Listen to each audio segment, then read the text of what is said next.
गंगाराम अपने गांव में कई सालों से फूल बेचने का काम कर रहा था। उनके घर के बाहर एक बहुत ही सुंदर बगीचा था। गंगाराम की पत्नी सावित्री उस बगीचे का बहुत ही अच्छे से ख्याल रखती थी और उसकी मेहनत का ही फल था कि वो बगीचा हर वक्त रंग बिरंगे और बहुत सारे फूलों से भरा रहता था। आप इतनी जल्दी आ गए? अभी तो शाम भी नहीं हुई। तो क्या करता, सारा दिन धूप में खड़ा रहता क्या? उससे भी कुछ नहीं होता। अब कौन खरीदेगा इन फूलों को? कोई इन्हें खरीदेगा तो तब जब आप इन्हें बेचने की कोशिश करोगे। अब ये सारे फूल सुबह तक मुरझा जाएंगे और किसी काम के नहीं रहेंगे। सावित्री, तू समझ नहीं रही है। अब गांव में लोग बदल गए हैं। अब किसी को ना तो सजावट के लिए ताजे फूल चाहिए और ना ही पूजा में चढ़ाने के लिए। मैं बोल रहा हूँ, अब कुछ और धंधे के बारे में सोचना चाहिए हमें।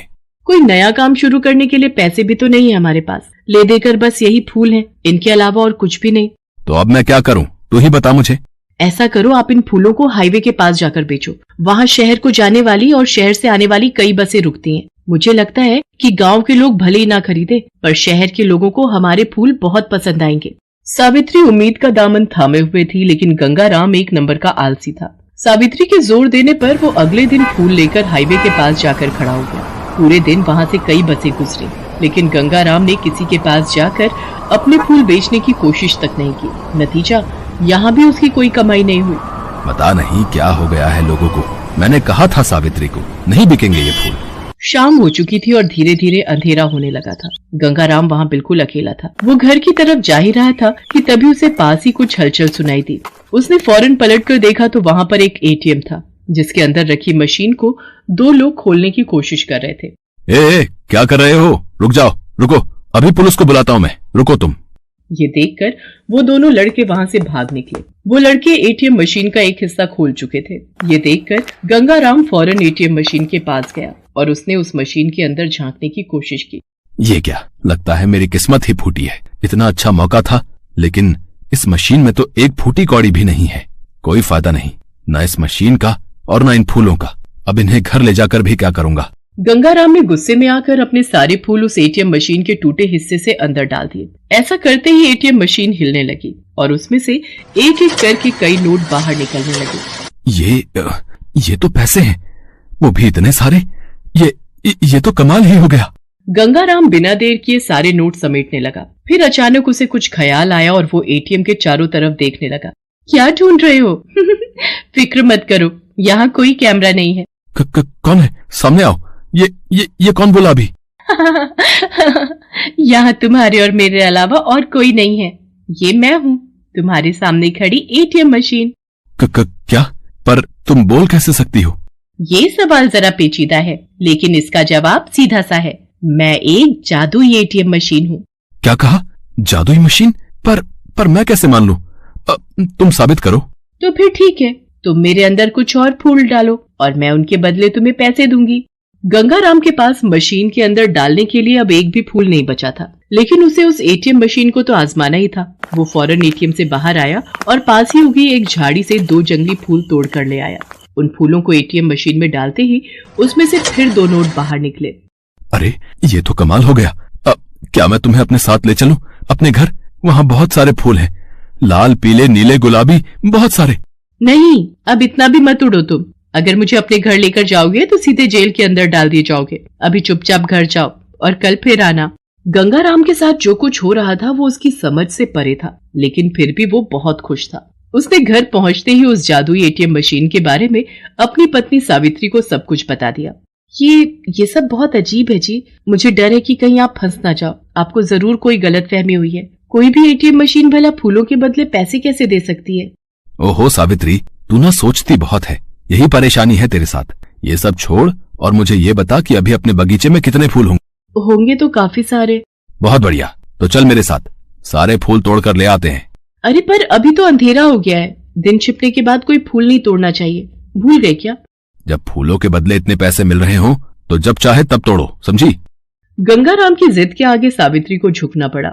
उन दोनों ने मिलकर एक रात में ही बगीचे के सारे फूल तोड़ लिए और फिर अगले दिन वो पहले से 4 गुना फूल लेकर उस हाईवे पर पहुंच गए। इत्तेफाक से उस दिन कई ग्राहक उसके पास आए जो उससे फूल खरीदना चाहते थे, लेकिन गंगाराम ने एक भी फूल किसी को नहीं बेचा। उसे तो बस शाम होने का इंतजार था। लगता है ये वक्त सही है। आसपास कोई भी नहीं है। चलो, इन फूलों को पैसों में बदलने का वक्त आ गया है। गंगाराम एक बार फिर एटीएम के अंदर गया, लेकिन इस बार एटीएम मशीन पहले से खुली हुई नहीं थी। ये देखकर गंगाराम कुछ घबराया, लेकिन फिर उसने हिम्मत करके एटीएम मशीन को खोलने की कोशिश की। मशीन का एक हिस्सा खुलते ही उसने मशीन के अंदर फूल डालने शुरू किए। उसके ऐसा करते ही एटीएम मशीन में कुछ हलचल सी होने लगी। अरे ये क्या कर रहे हो? आज मुझे फूल नहीं चाहिए, बंद करो, उन फूलों को मत डालो मेरे अंदर। है? क्या मतलब कि फूल नहीं चाहिए तुम्हें? कल इन्हीं फूलों के बदले तो तुमने मुझे पैसे दिए थे, तो आज क्या हो गया? मेरा मन बदल गया है, और क्या। तुम ही बताओ, क्या तुम हर रोज एक ही तरह का खाना खाते हो क्या? आज मुझे पत्ते चाहिए। हाँ, हरे हरे एकदम ताजे और रसीले पत्ते। जितने पत्ते लाओगे उतने नोट ले जाना मुझसे। उस एटीएम मशीन की बात सुनकर गंगाराम को गुस्सा तो आया, लेकिन फिर भी उसने खुद पर काबू रखा और फौरन एटीएम के बाहर आकर पास के जंगल में चला गया। उसने कुछ ही देर में वहां से काफी सारे पत्ते इकट्ठे कर लिए और फिर उन्हें ले जाकर एटीएम मशीन में डाल दिया। ऐसा करते ही एटीएम मशीन से एक बार फिर नोटों की बारिश होने लगी। गंगाराम ने उस एटीएम मशीन से कहा, इन पैसों के लिए तुम्हारा शुक्रिया, पर सुनो, कल तुम्हें क्या चाहिए होगा ये पहले से ही बता दो। गंगाराम के कई बार पूछने पर भी एटीएम मशीन ने कोई जवाब नहीं दिया। फिर गंगाराम सारे पैसे लेकर घर चला गया। एटीएम मशीन हर रोज उससे कुछ न कुछ नया लाने को कहती, जिसके बदले गंगाराम को ढेर सारे पैसे भी मिल जाते। एटीएम मशीन के दिए हुए पैसे गंगाराम के घर में एक संदूक के अंदर इकट्ठे होते जा रहे थे, लेकिन गंगाराम का लालच था कि कम होने का नाम ही नहीं ले रहा था। हालांकि इस सब के लिए उसे जो मेहनत करनी पड़ रही थी वो भी उसे बहुत खल रही थी। ये एटीएम मशीन तो मुझसे बहुत मेहनत करवाती है, पर पैसे भी तो चाहिए, कुछ तो दिमाग लगाना होगा मुझे। गंगाराम ने बहुत दिमाग लगाकर एक तरीका सोचा और फिर उस शाम को एटीएम मशीन से बोला, देखो, आज मैं तुम्हारे लिए अपनी तरफ से कुछ लेकर आया हूँ। क्या लाए हो? दिखाओ मुझे। ये तो रही, इस थैले में ढेर सारी हवा है। तुमने इससे पहले इस हवा के जैसा स्वाद नहीं चखा होगा। अरे ये लो, मैंने ये सारी हवा तुम्हारे अंदर डाल दी। लाओ, अब मुझे मेरे पैसे दे दो। तो आखिरकार लालच ने मेहनत को हरा ही दिया। ठीक है, मैंने तुम्हारी हवा रख ली, अब तुम मेरे ये नोट रखो। एटीएम मशीन के ऐसा कहते ही एक बार फिर नोट निकलने शुरू हो गए, लेकिन इस बार वो नोट बहुत अलग थे।